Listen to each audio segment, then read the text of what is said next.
স্নেহের 2024 সালের নতুন বছরে ষষ্ঠ শ্রেণীর ছাত্রছাত্রী বন্ধুরা, আশা করি তোমার সবাই ভালো আছো।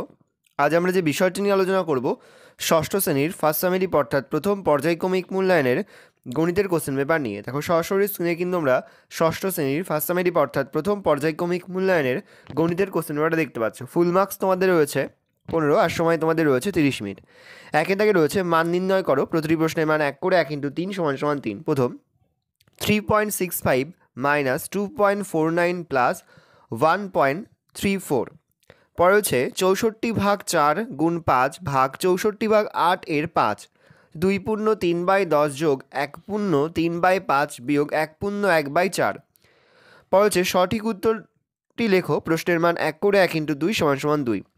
3/2/5 এর অর্ণক হলো 3/17, 5/17, 4/17। পরে হচ্ছে 12,03,008। 3 দাগের যে কোনো 5টি প্রশ্নের উত্তর দাও, প্রশ্নের মান 2 করে 2 গুণ 5 = 10। প্রথম, বাড়ির দরজার 5/7 অংশে রং করা হয়েছে, কত অংশ রং করা বাকি আছে? 5 সেমি ব্যাস বিশিষ্ট একটি বৃত্ত অঙ্কন করো। দুটি সংখ্যার গসাগু ও লসাগু যথাক্রমে 8 ও 280, একটি সংখ্যা 56 হলে অপরটি কত? পরে হচ্ছে প্রতিটি রোমান সংখ্যাকে হিন্দু আরবিক সংখ্যায় লেখো। XLI LV 500 জন ছাত্রের মিড ডে মিলের জন্য এক সপ্তাহে 175 কেজি চাল লাগে। 75 কেজি চাল খরচ হওয়ার পর 400 জন ছাত্রের বাকি চালে কতদিন চলবে? পরে হচ্ছে বাড়ির অনুষ্ঠানের জন্য বাবা 200 টাকার চাল, 125 টাকার ডাল ও 240 টাকার সবজি এনেছে। বাবা মোট কত টাকা খরচ করেছেন?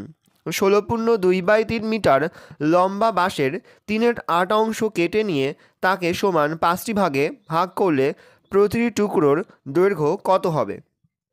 ভালো করে দেখে নাও, এই রয়েছে তোমাদের ফার্স্ট সামেটিভ অর্থাৎ প্রথম পর্যায়ক্রমিক মূল্যায়নের ষষ্ঠ শ্রেণীর গণিতের কোশ্চেন পেপার। এবার আমরা প্রশ্নপত্রের সম্পূর্ণ সমাধানটা কিন্তু দেখে নেব। প্রথম রয়েছে মান নির্ণয় করো, 3.65 মাইনাস 2.49 প্লাস 1.34। 3.65 থেকে 2.49 বিয়োগ করলে হয় 1.16 যোগ 1.34 যোগ করলে হয় 2.50। পরে হচ্ছে 64/4 গুণ 5 মাইনাস 64/8 এর 5। তাহলে 64-র সঙ্গে 4 ভাগ করলে হয় 16, 16 গুণ 5 = 80, আর মাইনাস 64-র সঙ্গে 8 ভাগ করলে হয় 8, তাহলে 8 এর 5, তাহলে হচ্ছে 5×8 = 40, তাহলে 80 - 40 = 40।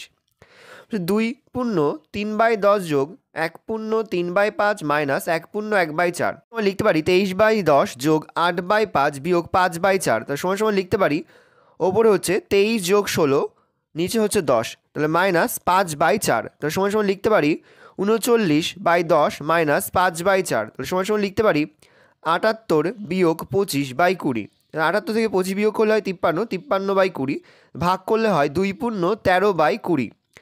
2 সঠিক উত্তরটি লেখো, 3/2/5 এর অর্ণক হলো 5/17।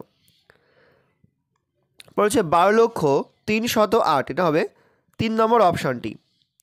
পরে যে কোনো 5টি প্রশ্নের উত্তর। প্রথম, বাড়ির দরজার 5/7 অংশ বা অংশে রং করা হয়েছে, কত অংশ রং করা বাকি আছে?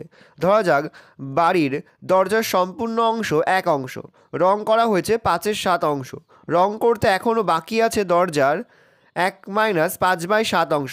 লিখতে পারি নিচে 7, 7 - 5/7 = 2/7 অংশ। পরে হচ্ছে 5 সেমি ব্যাসার্ধ বিশিষ্ট একটি বৃত্ত অঙ্কন করো। দেখো, 5 সেমি ব্যাসার্ধ বিশিষ্ট একটি বৃত্ত অঙ্কন করে নিয়েছে, এই বৃত্তটা তোমাদের কিন্তু অঙ্কন করতে হবে। এখানে দেখা রয়েছে দুটি সংখ্যার গসাগু ও লসাগু যথাক্রমে 8 ও 280, একটি সংখ্যা 56 হলে অপরটি কত? দুটি সংখ্যার গসাগু 8, তাদের লসাগু 280, অতএব সংখ্যা দুটির গুণফল লসাগু ইন্টু গসাগু, তাহলে 280। 3 থেকে প্রশ্ন বলছে দুটি সংখ্যার গসাগু ও লসাগু যথাক্রমে 8 ও 280, একটি সংখ্যা 56 হলে অপরটি কত? দুটি সংখ্যার গসাগু = 8, তাদের লসাগু = 280, অতএব সংখ্যা দুটির গুণফল লসাগু ইন্টু গসাগু, তাহলে 280 × 8 = 2240। একটি সংখ্যা 56, তাহলে অপরটি হচ্ছে 2240 ভাগ 56 = 40, তাহলে উত্তর হচ্ছে 40। দেখো, প্রতিটি সংখ্যার রোমান সংখ্যা লিখতে হবে, রোমান সংখ্যাকে হিন্দু আরবিক সংখ্যায় লিখতে হবে। XLI হবে 41, LB হবে 55। বলছে 500 জন ছাত্রের মিড ডে মিলের জন্য সপ্তাহে 175 কেজি চাল লাগে। 75 কেজি চাল খরচ হওয়ার পর 400 জন ছাত্রের বাকি চালে কতদিন চলবে? ছাত্র সংখ্যা 500 জনের 175 কিগ্রা চাল লাগে 7 দিনে। 400 জনের 100 কিগ্রা চাল লাগবে কত দিনে সেটা কিন্তু বের করতে হলে 500 জন ছাত্রের 175 কিগ্রা চাল লাগে একদিনের জন্য, তাহলে একজন ছাত্রের 175 কিগ্রা চাল লাগে 7 গুণ 500 দিনের জন্য। তাহলে একজন ছাত্রের জন্য 1 কিগ্রা চাল লাগে 7 গুণ 500/175 দিনের জন্য। তাহলে একজন ছাত্রের 100 কিগ্রা চাল লাগে 7 গুণ 500 গুণ 100/175 দিনের জন্য। আমাদের আরেকটা লাইন লিখতে হবে, 400 জন ছাত্রের 100 কিগ্রা চাল লাগে 7 গুণ 500 গুণ 100/175 ইন্টু 400। তো কাটাকুটি যায়, কাটাকুটি থাকলে পড়ে থাকছে 5, তাহলে উত্তর হবে 5 দিনের। পরের প্রশ্ন রয়েছে, বাড়ির অনুষ্ঠানের জন্য বাবা 200 টাকার চাল, 150 টাকার ডাল ও 240 টাকার সবজি এনেছে। বাবা মোট কত টাকা খরচ করেছে? বাবা চাল এনেছে 200 টাকা, ডাল এনেছে 125 টাকা এবং সবজি এনেছে 240 টাকার। অতএব বাবা মোট খরচ করেছে 200 যোগ 125 যোগ 240 সমান সমান 565। তাহলে বাবা মোট 565 টাকা খরচ করেছেন।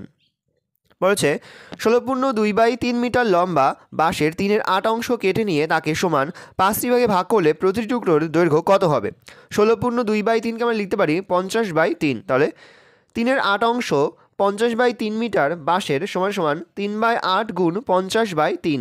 কাটাকুটি করলে হয় 3 3 কেটে যাচ্ছে, 2 দিয়ে কাটলে হয় 4, 8কে 4 আর 50কে কাটলে হয় 25, তাহলে 25/4 মিটার।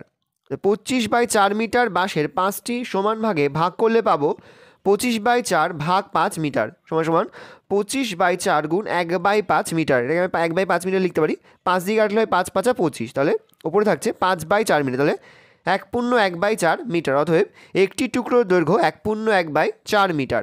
ভালো করে দেখে নাও, এই রয়েছে টোটাল তোমাদের ফার্স্ট সামেটিভ অর্থাৎ প্রথম পর্যায়ক্রমিক মূল্যায়নের ষষ্ঠ শ্রেণীর গণিতের কোশ্চেন পেপার। ভালো তোমরা কোশ্চেনটা দেখে নাও, এই ধরনের কোশ্চেন প্যাটার্নেই কিন্তু প্রতিটি স্কুলে তোমাদের কিন্তু ফার্স্ট সামেটিভ অর্থাৎ প্রথম পর্যায়ক্রমিক মূল্যায়নের প্রশ্নপত্র হবে।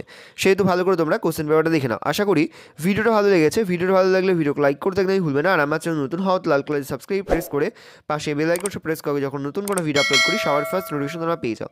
আর এই ভিডিওটি তোমার বন্ধু বান্ধবী আত্মীয় স্বজন সবার মধ্যে কিন্তু অনেক অনেক শেয়ার করে দাও যারা এবছর ষষ্ঠ শ্রেণীতে পড়ছে। আমরা কিন্তু ইতিমধ্যেই ষষ্ঠ শ্রেণীর প্রতিটি বিষয়ের সিলেবাস, প্রশ্নকাঠামো এবং নমুনা প্রশ্নপত্র কিন্তু আপলোড করে দিয়েছি। তোমরা যদি এখনও পর্যন্ত সেই ভিডিওগুলো না দেখে থাকো, ভিডিওগুলো কিন্তু তাড়াতাড়ি দেখে নাও। তোমাদের সকলকে জানাই আগাম পরীক্ষার অনেক অনেক শুভেচ্ছা এবং অভিনন্দন।